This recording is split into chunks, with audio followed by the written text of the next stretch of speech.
My name is Caroline Johnson. I've been married for 10 years, but my husband, Thomas, and I don't have any children. Thomas believes that as long as a couple is happy together, it doesn't matter if they have kids or not. He's the youngest in his family, and his older brother takes care of their parents. I'm an only child. So I needed to take care of my parents eventually. Thomas agreed, and we decided to build a new house for this purpose. But once the house was finished, Thomas said something unbelievable. Now that we've moved in, all that's left is for my parents to join us. I was pleased with how everything was settling in and said so. Just then, the doorbell rang as if someone had been waiting for our move to be complete. When I opened the door, a young woman was standing there.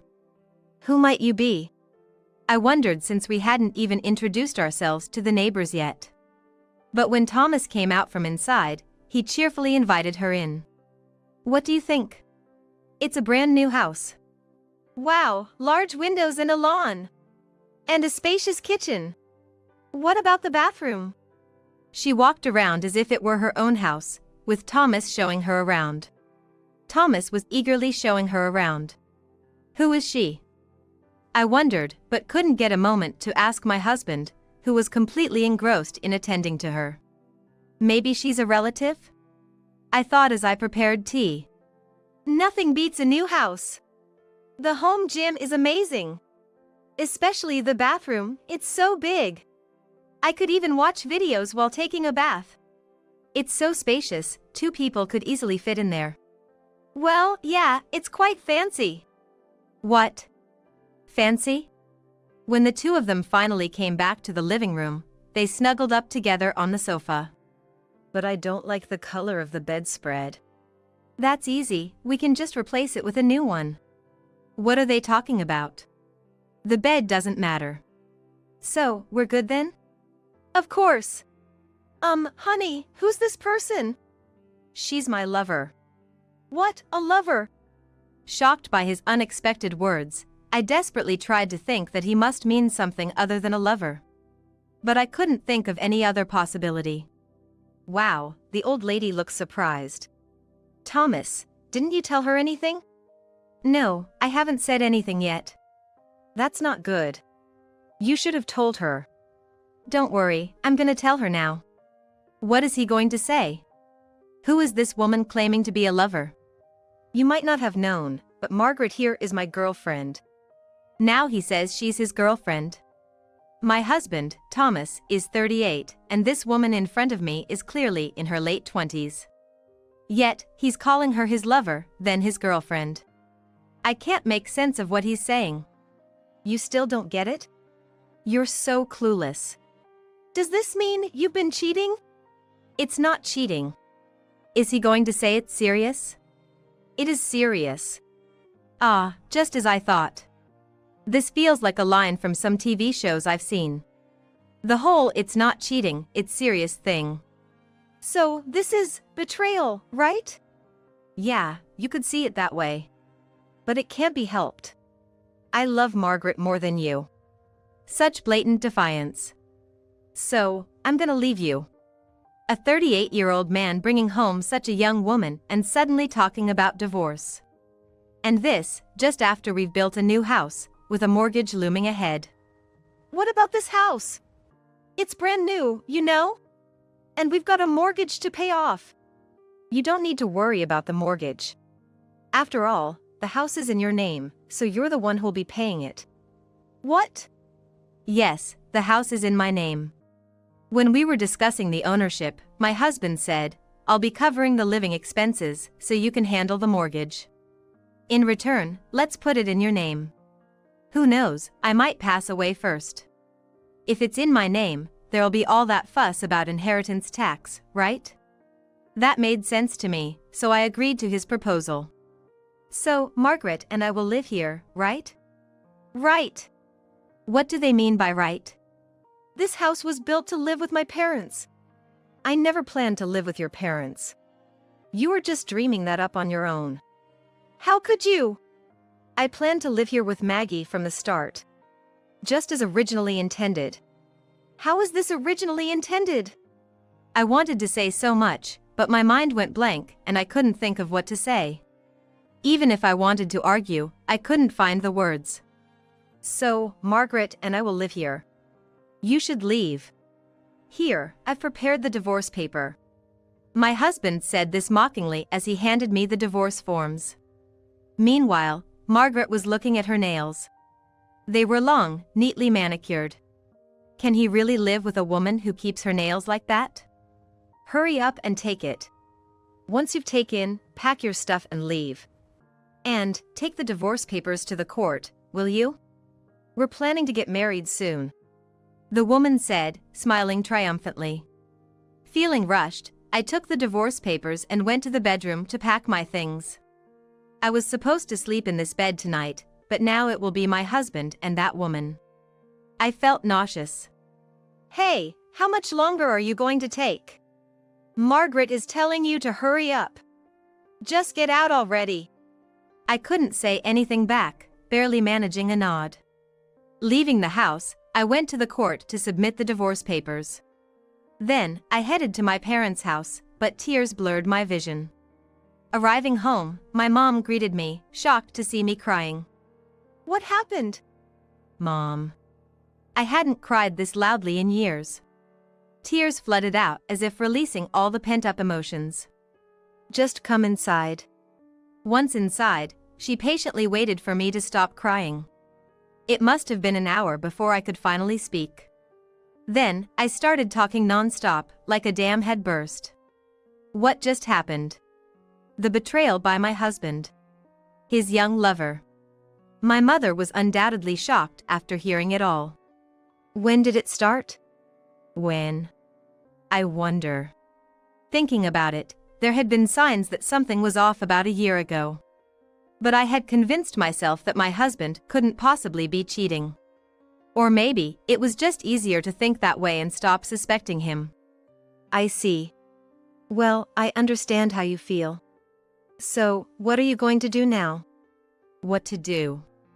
Are you just going to accept the divorce and step back, letting them do as they please, or are you going to fight back? Fight back? I don't even know what I could do. Yeah, that's tough. After a moment of thought, my mother said, if you decide to fight back, I'll help you. Several weeks later, with advice from my mother, I returned to the new house. What do you want? Came back to pick up something you forgot? Really, old lady, showing up without calling? That's so not cool. We're busy, you know. Quiet, you brat. That's mean. Hey, Tommy, are you going to let her talk to me like that? I'm being bullied by this old lady here. Poor Maggie, it's unacceptable for me to bully you for sure. It's nice that you two are so lovey-dovey, but I've come to talk. Can't you let me in? Why not just talk here at the door? This is my house. You're a stranger now. This can't possibly be your house anymore. Right, that's the important point. I'm a stranger to this man. Too bad. The rights to this place are mine. Now, move aside. I pushed past them and headed to the living room. But it was no longer the living room I had loved, it was filled with the woman's tastes. Such childish taste. Better than being old-fashioned. What's this all about? Spit it out already. I sat down on the sofa, smiled mockingly at them, and said, "Get out." What? Get out? Are you kidding me? You're the one who should be leaving. No, it's you who should leave. The owner of this house is me. Now that we're divorced, I, as the owner, have the rights. If you don't leave, I'll sue you. Sue us? That's right. How can you even sue? That's impossible. Have you lost your mind after the divorce? My mind is perfectly fine. Like I said earlier, we're strangers now that we're divorced. And I'm the owner of this house. You staying here without my consent is trespassing. If you don't want to be sued, you better pack your things and leave quickly. Don't be ridiculous. You didn't say anything like that when we divorced. Of course not. How could I remain calm when you suddenly brought your lover home? In such a situation, who would think about the law? That's impossible. What? I'm saying you can't do it. Oh, and why is that? With your personality, I can't see you doing something like that. I've known you all this time. You couldn't do anything without me. And now suddenly, you're capable of such a big move? You're just trying to threaten me. You're underestimating me. Happy now? Who's underestimating whom? If you keep this up, you're going to get hurt, you know? Ah, do your worst. Fine, you asked for it. I came here to warn you kindly, but you're just foolish. So, if that's what you want, I'll proceed. Enjoy cooling your head in jail. I said this, stood up and headed towards the door. I got into my car and immediately called my lawyer. A few days later, Thomas called me in a panic. Hey! I got a letter from the lawyer. Oh, really? You actually sued us? I haven't sued you yet. But I wouldn't say such things blindly. Before going to the police, I consulted a lawyer. So, we're going to get arrested? That's right. If you don't leave, I'll go to the police. You might be detained for up to 72 hours. If that happens, your employer will find out, and you might even get fired. Why would you do something like that? I haven't done it yet. Please stop. If you want me to stop, then leave that place. No, I can't. Margaret wouldn't like it. I don't care what your dear Maggie thinks. That house is mine. What am I supposed to do? How can I stay in this house? I can agree to a settlement. A settlement? Yes. The settlement amount is $20,000. $20,000? It's a cheap price to stay here. So if I pay $20,000, can I really stay here? Yes, you can. And you won't go to the police? I won't. But if you want to stay, you need to pay the mortgage on this house. Think of it as rent. Rent! Then, I heard some talking in the background over the phone. Listening closely, it sounded like Margaret was saying something. Hey, if we get arrested, will we really go to jail? You'll be detained for questioning. Then it might go to trial, and you could either get a real sentence or a fine. A fine? What's that? Look it up. There's plenty of info online. If you know, just tell me. Scared much? A fine means you settle it with money. How much? Who knows? It says up to $2,000. Then isn't it better to just go to trial? If you think so, go ahead. But remember, you'll have a criminal record, and you'll definitely lose your job. Plus, finding a new job will be tough. Ah! If it were just about money, wouldn't everyone choose a trial? But there's a big social risk involved. So, that's how it is. So, accepting a settlement is the best option, isn't it? And if you want to live in that house, you'll have to pay rent. How much is the rent? The full amount of the mortgage. Once I finish paying that, will the house be mine? Of course not. The house is in my name.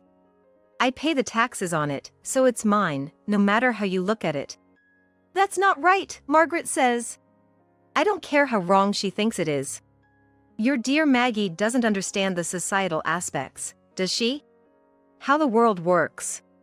Ah, she's young. If you understand it's because of her youth, then as the older one, you should teach her. Not that you could.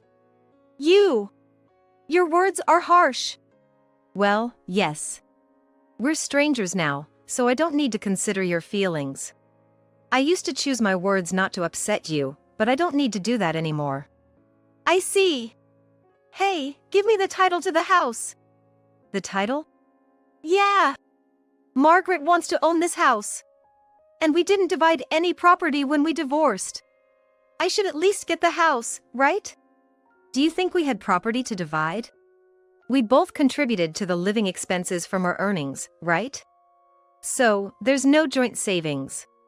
In fact, all the household items and appliances, I mostly paid for them. Technically, I could take all of it. Oh, and the furniture we bought when we renovated, I paid for that too. That's ridiculous. See? Pretending to know about property division will only hurt you. So, okay, not property division. Just give me the house. Are you okay in the head? I can't believe you're asking for that. I have no choice. Margaret insists she wants the house in her name. You're just a puppet. So naive. Please. All right then, you just need to pay the down payment of $20,000. Down payment? Yes, that much for the title to become yours. It's a pretty good deal, I think. Yeah, I guess so. All right, I'll pay $20,000. Then, with the settlement and the down payment, that makes $40,000 in total. Plus, you'll cover the costs for the title transfer. What? What's that? It's a gift, so there'll be a gift tax. Tough, isn't it? You've got to be kidding. This is real, quite a shock, isn't it? All right. I'll do it for Maggie. Sure, Maggie this, Maggie that. Please make sure the payment is in one lump sum, Maggie. So, I received a total of $40,000 in cash, comprising the settlement of $20,000 and a down payment of another $20,000. But I wasn't planning to let it end there. Considering the humiliation and pain I had endured, I wouldn't be satisfied until he hit rock bottom. A month later, I heard Thomas's panicked voice again. Hey, Caroline. What's this about? Hello there. But you know, you and I are strangers now. Please don't address me so informally. Got it. What is this about? Well, you're saying this over the phone. That's funny. A lawyer's demanding spousal support from me. Oh, that's a pretty standard claim. How is it standard? We're already divorced, and the papers have been processed. True. But the cause of the divorce is on you. You brought your lover into our home, and when asked about cheating, you openly admitted it was serious. It's absurd to think you wouldn't be sued and asked for spousal support. But you didn't mention this when we divorced. Well, back then, my mind was blank. I didn't think of it. Now that I'm calm, I see I have quite an advantage. But why now? It's been a month since we divorced. Isn't that something you claim right away? Or discuss it at the time? Listen, there's no period for claiming spousal support. It can be claimed any time unless the divorce judgment changes. Oh, divorce teaches you so much. Hey, I've already paid $40,000 for the settlement and down payment for the house. And now spousal support on top of that. That $20,000 was to keep you and Maggie out of jail. And the other $20,000 was the down payment because you wanted the house, right? Neither of those has no business with it. I know, but this is just impossible. Guess what? I have some exciting news. What? The only good news would be you dropping the spousal support claim. Not happening. But here's a new fact I discovered after we split. Listen up. I'm pregnant with your child. What? No way. True. With all this happening, I felt sick. I thought it was a stomach ulcer or something, so I went to the gastroenterologist. They told me to visit the gynecologist, and guess what? I'm 3 months pregnant. Yay! We couldn't have kids for so long. Maybe feeling safe about not being able to conceive was what did it. Now, of all times. So, expect a claim for child support too. Child support, even though we're divorced? You can take a DNA test if you wish. However, it just adds to the cost. It's obvious you're the dad. Please pay the child support. No way! You're planning to have the baby at your age? Of course. It's my long-awaited child. There's no question of not having it. This is crazy! We were okay with the mortgage because we couldn't have kids. No, you thought it was okay because you planned to make me pay it. Well, maybe I did think that. I'm not saying you have to pay every month. What do you mean? If you paid every month, Maggie wouldn't like it, right? It'd reduce the money for her, even though it's not her child. So, spousal support and child support, I'd prefer it all in one lump sum. You can't be serious. I am. I don't lie like you do. That's impossible. Well then, do you want to pay monthly? I'm sure Maggie would be furious. Can you handle that? No way. Right. So, it's better to pay it all at once. Even if it means getting a loan. You can always make up some story about why you need the loan. You're good at lying. After all, you cheated on me without me knowing. You. So, the spousal support is $60,000, and child support for 20 years at $600 per month comes to $144,000. Oh, the total is $204,000, lucky me. You've got to be kidding. How am I supposed to pay that? If you can't pay, I'll have to ask my lawyer to take legal action. Keep that in mind. I'll have to borrow from a consumer loan service. Why not ask Maggie to work? Having run out of savings, my husband borrowed from a loan service and paid everything in a lump sum. I never thought he'd actually borrow from a consumer loan service, but his going into the negative was lucky for me.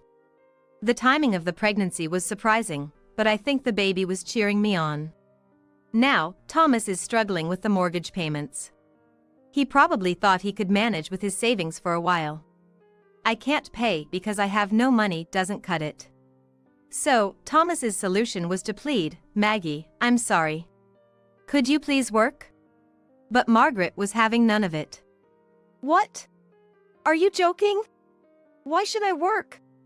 Tommy, you said I could be a stay-at-home wife when we got married. I know, but I can't pay the mortgage. We both have to work now. No way. Why suddenly change? You said we were fine because of your savings. Well, there's a bit of a situation with that. I don't care. I absolutely refuse to work.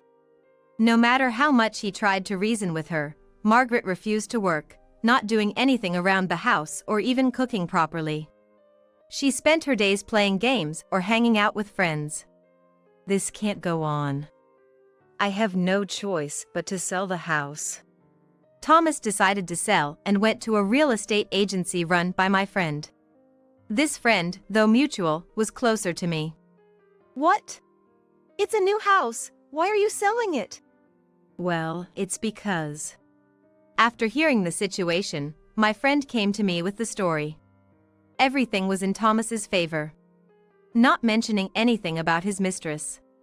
So, I told my friend everything. That happened.